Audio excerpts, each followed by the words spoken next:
এ কোনো সাধারণ মেডিকেল নয় না, এটা শেরে বাংলা মেডিকেল হল।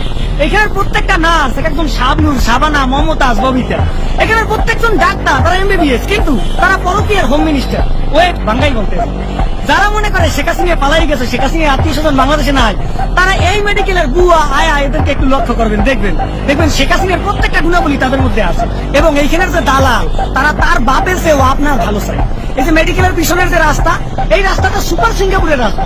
এই রাস্তা থেকে কোনো 8 মাস 9 মাসের গর্ভবতী নারী যদি এখান থেকে যায়, তবে তার ওটির প্রয়োজন নাই, তবে ওখানেই তার ডেলিভারি হয়ে যাবে ওই গাড়িতে। রাস্তার অবস্থা এমন। এখন বিস্তারিত এই যে এইখানের যে নার্স, এরা এক একজন সাহায্য করিয়ে থাকে, এবং আপনি যদি ডাকতে যান, তারা কি যে অভিনয় করে, একজন আর একজনকে বলে তুমি যাও, তুমি যাও। এই যাওয়া আমার মধ্যে আপনি নিশ্চিত এই মেডিকেল থেকে কবরস্থান চলে যাবে। এইখানে যে ডাক্তার, তারা বলছিলেন পরকীয় হোম মিনিস্টার। কেন বলি? যারা পরকীয় করে তাদের ঘরের বউয়ের চেয়ে ভাবিরে খুব ভালো লাগে। ঠিক তেমনি এইখানে ডাক্তাররা এইখানে থাকে, এইখানে পড়ে, এখান থেকে এমবিবিএস পাস করে, কিন্তু এইখানে চিকিৎসা তাদের ভালো লাগে না, তারা ক্লিনিকে পাঠায়। যেমন ঘরের বউ ভালো লাগে না, পাশের ভাবি ভালো লাগে, ঠিক তেমনি তাদের এই মেডিকেল ভালো লাগে না, তাদের ভালো লাগে ওই সেই ক্লিনিক।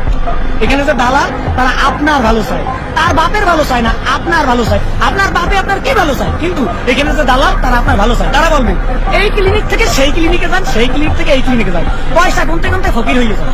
আর এখানে যে বুয়া যাদের কথা বললাম, তাদের যে কি ব্যবহার, বাবা গো বাবা, তা তো বললে বুঝানো যাবে না। তাদেরকে ম্যাঠাম বলতে হয়, ম্যাঠাম। তাদেরকে বলতে হয় আপা একটু আসেন, আপা একটু ক্যাথেটারটা পড়ান, আর পয়সা দিন। এইখানে পয়সা ছাড়া কোনো কথা হয় না, টাকা যে কথা বলে। শেরে বাংলা মেডিকেল তার সবচেয়ে বড় প্রভাব। আপনি যদি হতভাগ্য রোগী হন, তবে মনে রাখবেন আপনি তো রোগী নয়, আপনি এসেছেন এটিএম কার্ড। চাপে চাপে টাকা, লিফটে উঠবেন টাকা, ট্রলিতে উঠবেন টাকা, ক্যাথেটার পড়বেন টাকা, এমনকি বাথরুমে যাবেন টাকা, বাদ দিলেও টাকা দিতে।